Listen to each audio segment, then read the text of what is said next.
Hi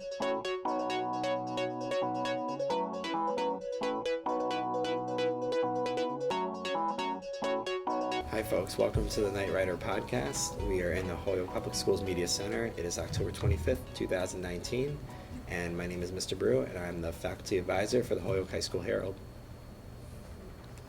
Hey Dana, how are you? I'm Dana. It's okay. Good. I'm Jack. I'm a senior at Holyoke High School. I'm Isaac. I'm a junior. I'm Erin Linville. I work in the central office. Thanks for having me today. Thanks for coming, Erin. It's great to have you. And we are going to start off with recent events in the school. We've had a lot of interesting things going on. So, folks, what do you want to talk about for recent events in the school? A lot of big stuff happening. Volleyball. That's the first thing that came to my mind. I mean, they just won the league championship. I don't know. The PVX league. They're getting a banner in the. They are getting a banner. Yeah, that's impressive. As an athlete myself, I think that's pretty cool. Yeah. It's been really fun watching the games this season. The competition has been really high, and they've blown out some teams, which is fun to watch. And they've had great games versus Central. Yeah. Those matchups have been epic. I think it's super cool, especially as Holyoke, as we're the city that founded volleyball. I just think it's especially cool that we can kind of take that back home, if that makes sense. I agree. Yeah. When I watch TV, sometimes I see the AVP tour, the beach volleyball tour. Sometimes I watch college volleyball on like ESPN2 or something like that, and I just think about how we're the birthplace of volleyball. Yeah. And they told me at the Volleyball Hall of Fame when I visited last time that's the most participated sport in the whole world if you add up high schools and college and all of the different levels of participation throughout the world. It's amazing we're the birthplace and the home of it.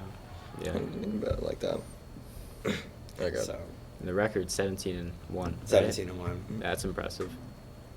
Yeah, I mean, I was at the game the last 2 nights, and there must have been at least probably 300 people combined for the last 2 nights, which is amazing. And they only use one bleacher because the benches are on the other side. So the bleacher was pretty full the last couple nights, especially 2 nights ago. So it's great to see that atmosphere. Yeah. It was really loud. Yeah, good for school spirit, too. Yeah. Absolutely. So we also have Erin Linville here today. Let's talk about the turnaround efforts in Holyoke Public Schools. So first question for you. How did the conversation for the new middle schools begin? Yes, thanks for asking and having me here today. When the receivership first began in 2015, there was the Massachusetts School Building Authority was in a process to look at the McMahon site to see if that school building should be changed.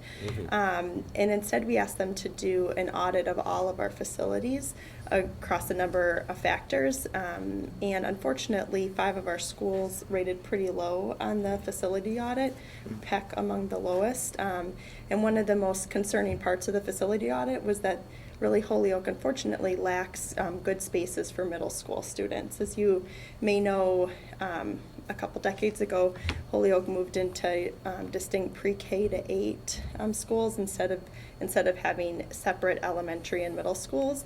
And as you probably experienced, I'd love to hear from your guys' experience in middle school, but a lot of times our middle school buildings aren't really fit for middle school interests, middle school bodies. Did any of you attend middle school in Holyoke? I have. I actually went to McMahon. Okay. Been to it for 8 years since kindergarten. I mean, for me, just felt kind of natural because you kind of grew up with to change from elementary to middle school. It was literally just separated by a big hallway. It used to be a separate building. It was very interesting. You can clearly tell the differences between the staff, the ones that works for elementary, the ones that work for middle school. It's not all that cohesive from what I remember. It's been a while, but I think it would be improved if it was just a separate thing. We have a middle school, we have an elementary school, because you can put more assets into focusing on people from 6th grade to 8th grade, what they want to do, prepare them for high school a little bit better. It could be interesting to see how that would work. Yeah, I agree. I went to Ian White for 9 years, kindergarten to 8th grade. I remember that the transition from elementary to middle school wasn't all that impressive. I didn't see a big change, and I think it would have been much cooler if I could have seen like more of a transition from middle school, like you see from middle school to high school. Yeah. So like, I remember when I was in my building, I felt especially like cramped. I still felt like I was a kid. I think we'd be doing a lot of favors for our students if we kind of transitioned them to a different building, because this would be like helping them that transition from like high school, and then after high school you get that other transition from high school to college or the workforce. I agree. So I think that'd be really cool if we like kept them together too. I think that'd do a lot for like school spirit and just growing up, because a lot of times you get these freshmen coming in and they act like they're elementary school kids, and so I think having a middle school would do a lot in favor of that. Yeah, it's like if you're a lot of our 8th grade students still need to like walk in lines because that's the rules of the elementary middle school, and then you come here and there's a huge school to navigate. I feel like middle school students could have more independence and more opportunities for extracurricular activities than we really give them. Yeah. Did you go to school I in did. Holyoke? So I went to charter. Okay. From K through 8th, or 1st through 8th. I agree with like Jack. It's like you don't really grow up, like middle school doesn't really change because you're around elementary kids, and also like you have kids that are 5 and 15 in the same building, so the rules don't apply. Like they're so different. And so like I struggled a lot in charter because there was a lot of rules I thought were dumb that I just didn't think I needed to follow. And also like it's such a culture shock to come from a school that's so like walk in line, be in class, you're always in class, da da da da, like you're not doing anything different, to coming here where it was like people are like, oh, like just as long as you get there and you do the work, you're good. I was like confused, and I feel like that's why a lot of kids like lose track, because you get so much freedom, and then it's kind of like what they say in college, like you get a lot of freedom and then you forget that you still have to do work. I feel like people come into high school like that. I came into high school and I was like, oh my god, I have so much, I can do whatever, da da da, but in reality you can't. It's like freedom with responsibility. Yeah.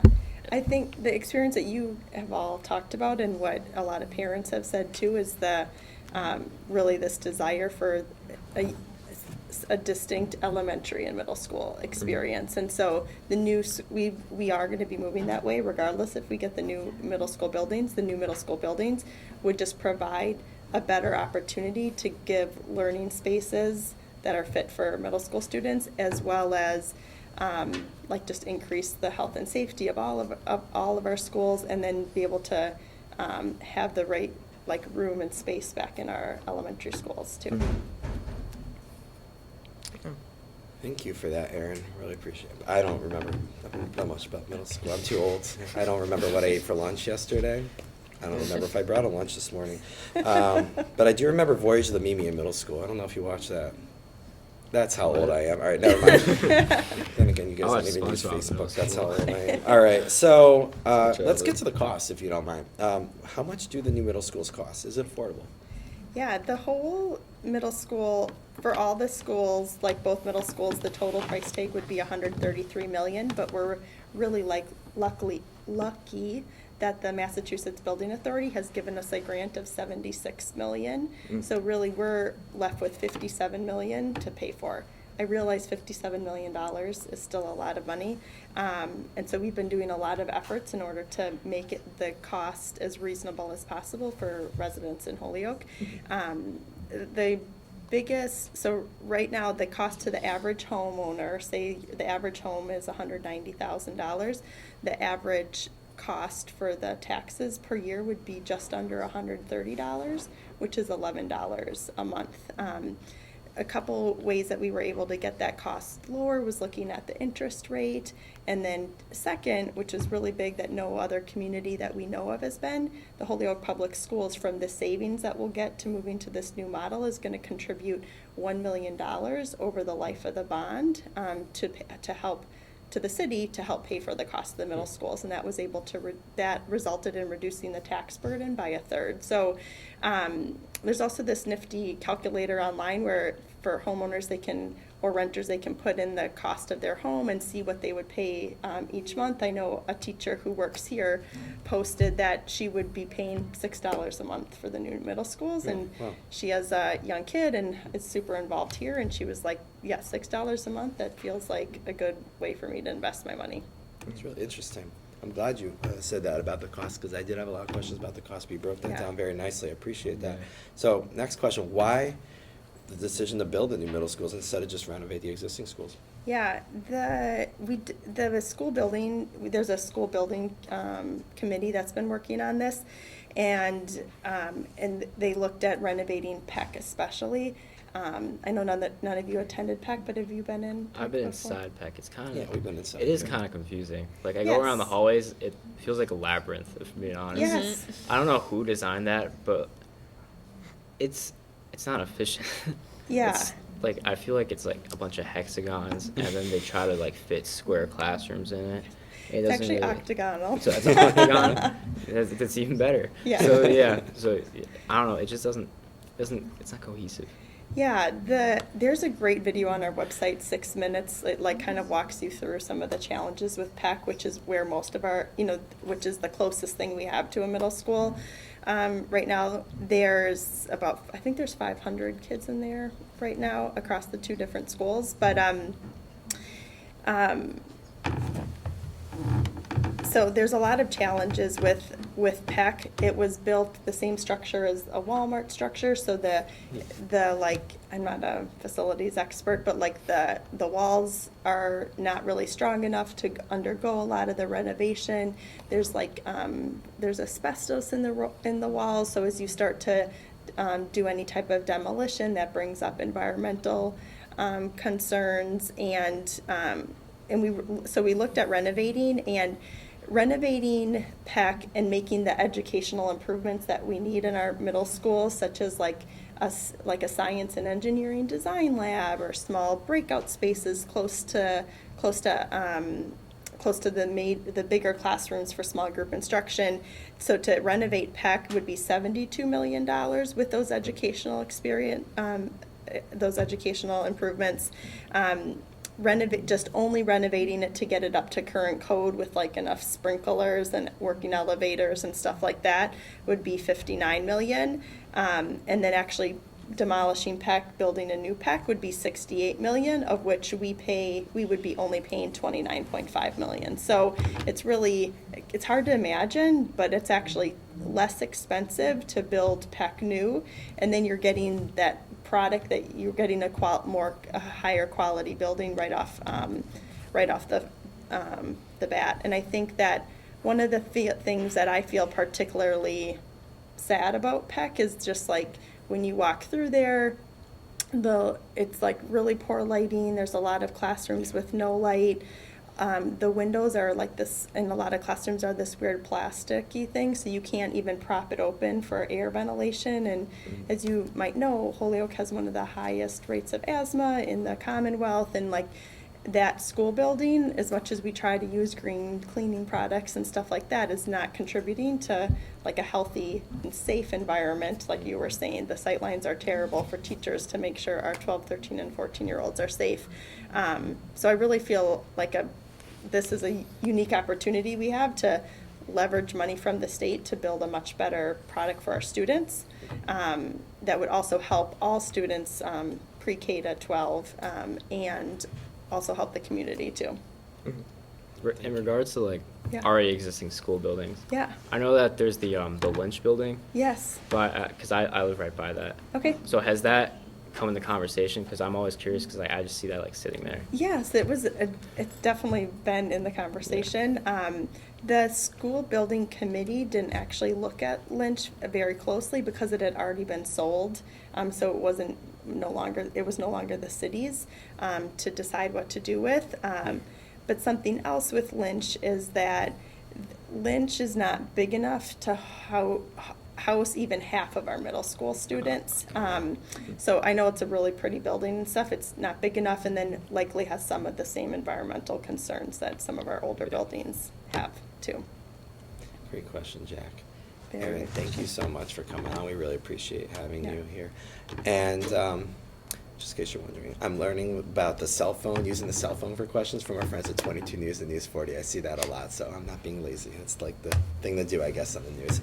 Erin, thanks so much for coming on. Where can people learn more about this? Great. We have information on the Holyoke Public Schools website, www.hps.holyoke.ma.us.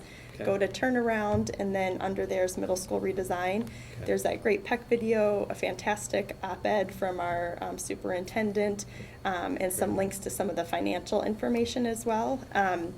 One other thing, if you didn't mind, that I wanted to mention was that building these 2 new buildings allows us to go from 11 school buildings in Holyoke down to 8, which would allow us to increase our, spend less on energy, snow removal, HVAC systems, all that.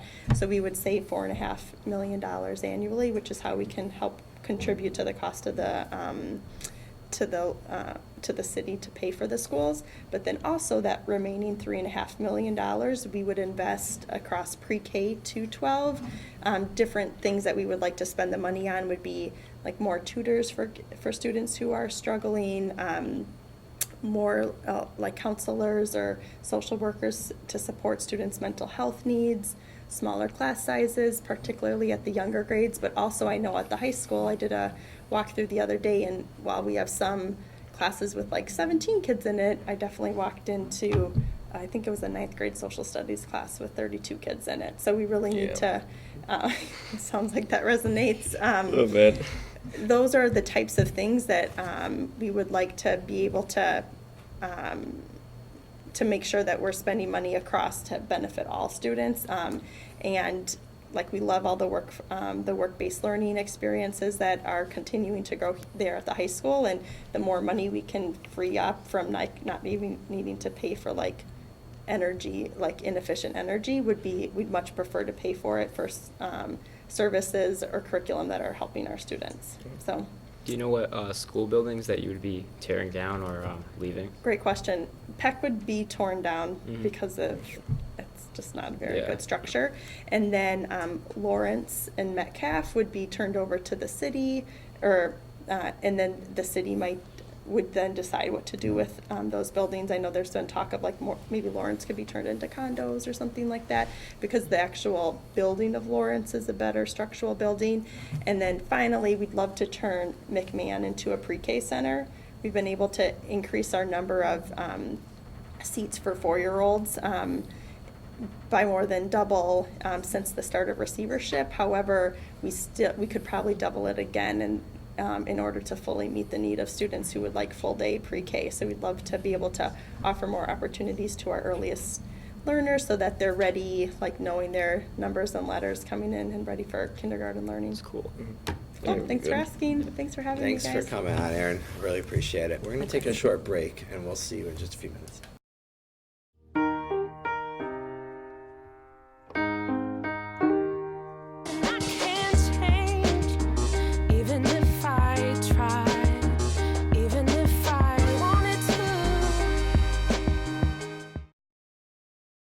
Because of you, I felt hopeless. I know it was a joke, but it still hurt me. Because of you, I felt wanted and not alone in this world. Because you said hi to me on the first day of school, I felt included, and I knew that I was going to be okay.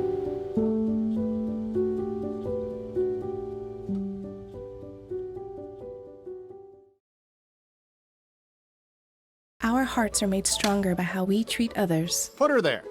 The light you share can impact those around you, but so can the darkness. Later, twerps.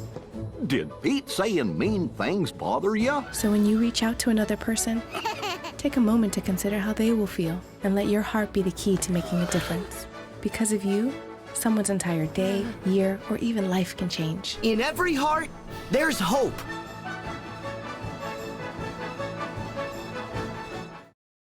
Hey folks, welcome back. And we have a new guest today, Hannah Boucher-Hendricks, a senior at Holyoke High School North. And let's start again with the best way you think students can learn. What do you guys think? The best way you can learn. This is going to really help us teachers. We really want to know this. I honestly, I really love it when we get some specific examples. So like, I'm not talking about Tommy got 10 apples and Billy takes 2 of them. I'm talking like real world, like actual stuff they're gonna deal with. You know, especially stuff that interests students. Mm-hmm. You kind of get what I'm saying here? Yeah, maybe like, I don't know, current events in business as I do now. I mean, Entrepreneurship, non-sponsored. Shameless like, plug. Yeah, so I agree with you, Jack. I really agree with you. Examples that we can see in like our real world. Yeah. Like, yeah. I think the most important thing for students to learn is like motivation and just them being interested into the topic. It's a hard thing to do, but yeah, it is tough. It's tough. Because I've had old classes in my middle school, and just people just didn't want to do work, but they're like you look at the grades and they're like amazing, but like if you just see them in a classroom, they're just doing whatever they want, you know. Like a lot of students have a lot of potential to just be really good in their classes, you know, learn a lot and just be prepared for their jobs, but it's just all if they choose to. It's not about they want to. That's great. Anyone else? So that's really helpful as a teacher. I was gonna say, me specifically, I like taking notes. Doesn't go for everyone. It doesn't go for everyone, but you know, like you can color code your notes, and like when you look back, you know, I like to just reread what I write, and especially when you don't copy every note word for word that the teacher gives you. I know teachers don't like that, and I think that's a very useful way. Putting notes like in your own words, going back and revising them. I think that really helps me specifically. Oh, that's great. I have to add something. Yeah, sure. I hate jigsaws and case studies. Don't do them. They're horrible. Jigsaws and case studies are like when you have when you have like a bunch of stuff to learn, right? And you split it up between the class, so everyone learns a specific part of it. Okay. Oh my doesn't God, work. I hate that. So like you're gonna have a bunch of kids like so you're gonna have these kids learn about Catholics in Europe. You're gonna have these other kids learn about like Muslims in Europe, and then like they all come together. But then these kids that learn about the Catholics like didn't do a good job. So like not everyone knows about everything. So it doesn't work, at least in my opinion. I can't say I've had a That's class what that's this done that. podcast is for, is for you to share your opinion, and I really appreciate that. I'm very passionate about that. I can tell. I agree with that. That does not work at all. It really only doesn't. works depending on like the students that are actually in there. If you have students that are like, again, like motivated to do it, like it will work out. But if you just have people who just don't want to just be there, then like it's just not going to work out at all. Tragedy of the commons. It's really interesting you say. I'm just thinking back to my master's courses. You just summed up like half of my master's courses were doing jigsaws. You wouldn't believe how many times we were asked to do that. It's just interesting to hear you say that. Yeah, I feel it's like really interesting. when you have a professional in the room that's been trained to teach things, like I'm not saying it's their fault at all, but like when you have a professional in the room that's been trained to teach something, I think it's way more efficient than having your peers teach it. Like I think it's very efficient to learn things with your peers and kind of like bounce ideas off each other. But when you have your peers just like completely teaching you something, it's What not. do you mean by that, though? I'm really interested in that. What So, do you like, mean by that? By having when you your have peers teach you. When you have a peer Yeah. that learned something, like very recently in the same class as you, Okay. teaching you something, it's not going to be as effective as someone teaching you with like years and years of experience. Oh, okay. Yeah. So you're saying that it's actually you're gonna just get more from the teacher than your friend or at least someone that's at least in your for class. me. Okay. See, like it's just interesting me hearing you say this now because I always thought that if you have a connection with a person, if you know them, maybe even outside the classroom, you're more likely to listen to them. You're more likely to get something from their teaching. But you're saying that's not always the case. I think that can be the case, but like a lot of times that they kind of muddle the teaching. Like I always think good student-teacher relationships are like super. We've been working on that in the last super valuable 4 years, 5 years, and we've done a great job, I think, on the North Campus and on Dean Campus with that. All my teachers this year, I have like great relationships with them, and so I think that maximizes my learning. So I'm able to say like, hey, like what's up with this topic, or like how does this come into play like later in the year? I feel like that's super useful, at least for me. Have you ever had a student teach the class, and Have you ever had that opportunity to have a student teach a lesson? I've tried that once. I'm really bad at it. Like a teacher had you teach a lesson once? Well, like I've tried to explain things to people, and I'm horrible at it. Like I can understand what's going on, but like I can't explain it at all. I can relate to that. Yeah. I had a project where I had to do that. I had to teach. You did? I taught a freshman class. Really? Like a lesson. Huh. It was a project for my ethnic studies class where you had to pick like a topic and teach about it. And I did circle practice, so that's like we just sit in circle and I explain like what a circle is and all that. But that's something that I know, like I've been doing it. Thanks, Jack. For like a year. So you must have been in that class. Circle. Like flashbacks to SpongeBob episodes. But yeah, and I get what Jack's saying, where it's like it's not efficient to learn from your peers all that much, because at the end of the day, like we're all learning it together. So what they know is as much as you know about the topic, but you have someone in the room who knows in depth about what you're learning about. So I feel like and what you need to know. Exactly. So it makes no sense that if Hannah were talking to me about any topic in like history when there's a history teacher in the room that could help us, because we both don't really know, but he does or she. If you know. I agree with a lot of what you're saying, because your teachers, they go to college for 4 years and they study whatever they're teaching, and then they take another 2 years in a master's course in education. But one of the things that they taught us in our master's courses was to have students teaching specific lessons. So I want to just give Hannah a quick shout out, because do you remember last year with marketing? You taught. I was going to bring that up. You taught. I was going to bring that up. Yeah. One marketing lesson, at least one marketing lesson, and I don't know if you remember, but you had and that was a big class. I never even took that class. You had 30 students' attention the entire time, and that was a great class. That was one of the best classes of the year. I got to give you credit. You did a really good job. So I think it can work. I think it's other times it doesn't work as well. So just, I guess it depends, who's doing it. It was also his lesson plan that I just kind of got up there and spoke about, so credits to you too. A lot of it's like charisma. You gotta have charisma. I also have to say, I like, I'm more of like a hands-on learner too.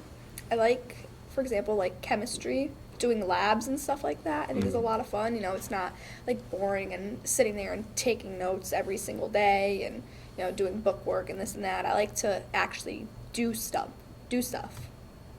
and like see this lab that we were taught about put into action. I think that's interesting and a good way to be taught.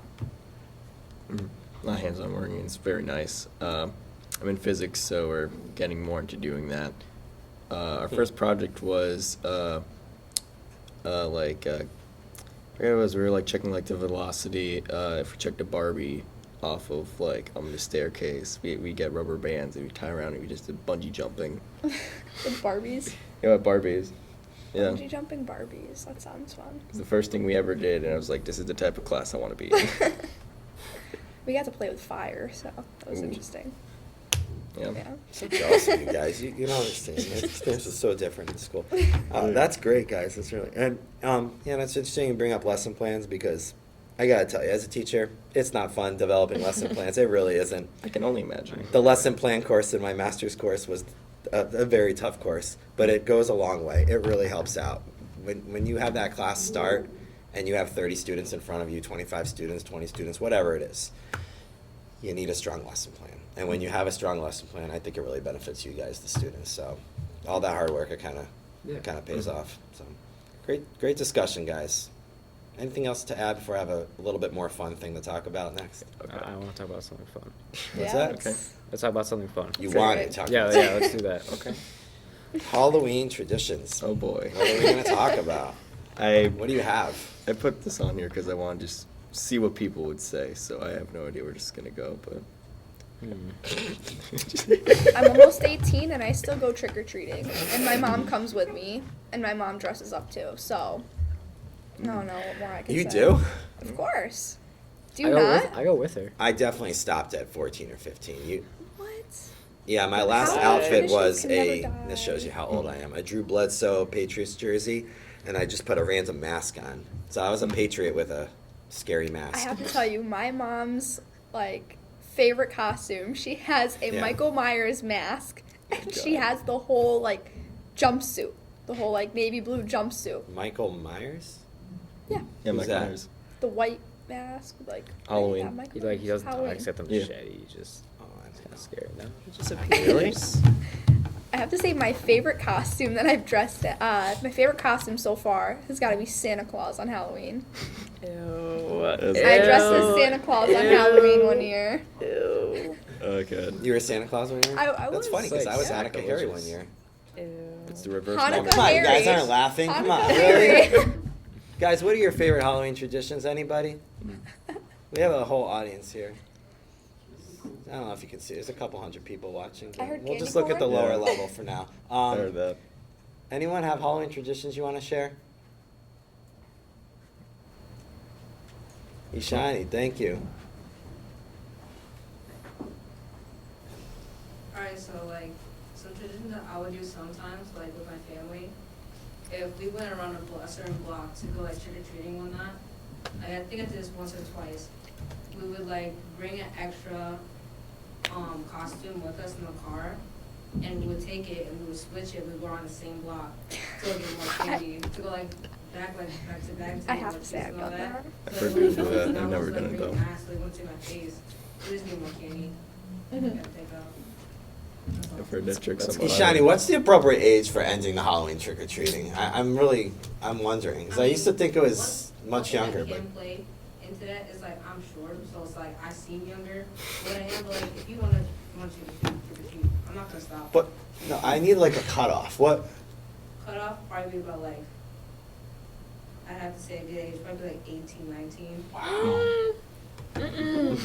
Maybe I'm gonna go with my kids. So you can vote and trick or treat. Yes. Yeah, I mean. You vote for the president. I vote. I trick or treat. I have a say. I can do what I want. Yeah, I'm not gonna stop trick or treating anytime soon. So. I mean, it's You go, free. girl. It's free candy. Who wouldn't? Yeah. Right. I wonder if I tried it this year. Last night, actually, at You my don't work. think so? You don't think I get any candy? Well, remember what I was telling you last night at my work about the trick or treaters who came in, the retirement home, Oh yeah. passing out candy. Yeah. That's right. Never stops. Interesting discussion, guys. Anyone else? Oh, hey, Ray. Yeah. How you doing? So, it's not a tradition anymore.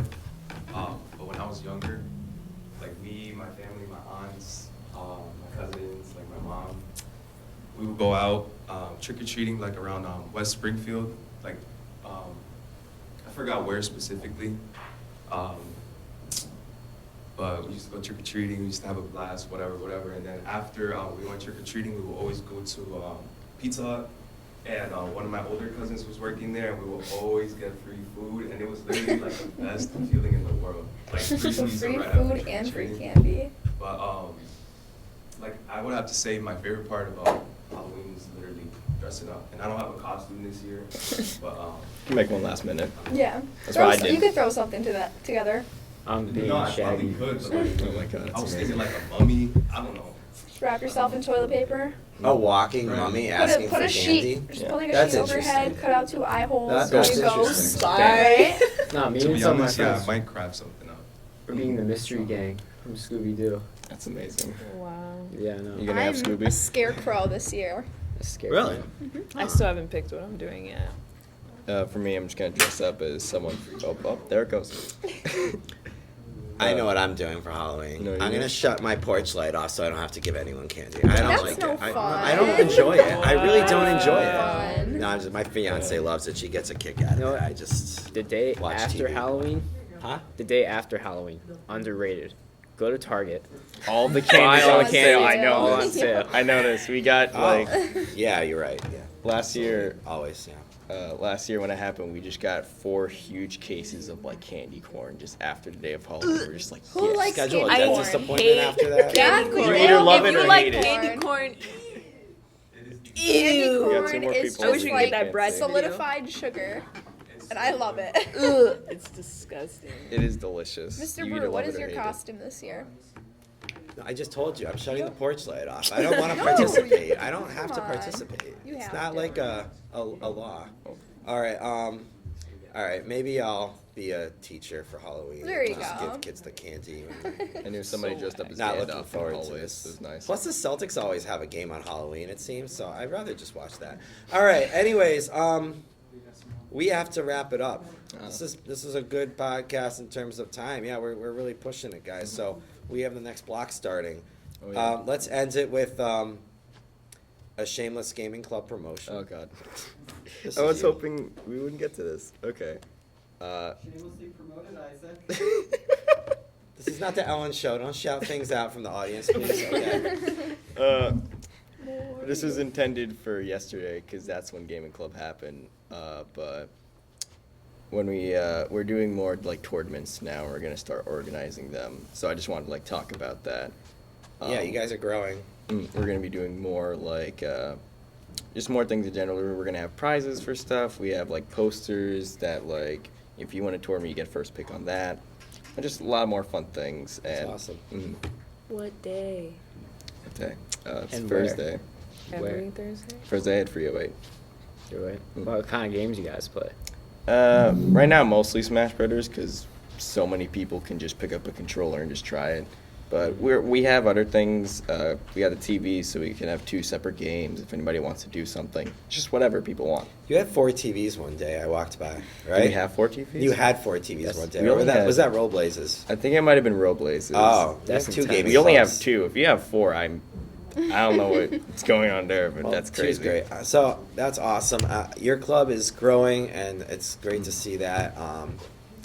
Folks, don't forget to subscribe to us on YouTube. Ring the bell for notifications. Insert Getting better at YouTube this. speech here. Hit that like button. Like, comment, Hit that subscribe. like button. Comments. Comment yeah. down below. We're not like those people that shut the comments off.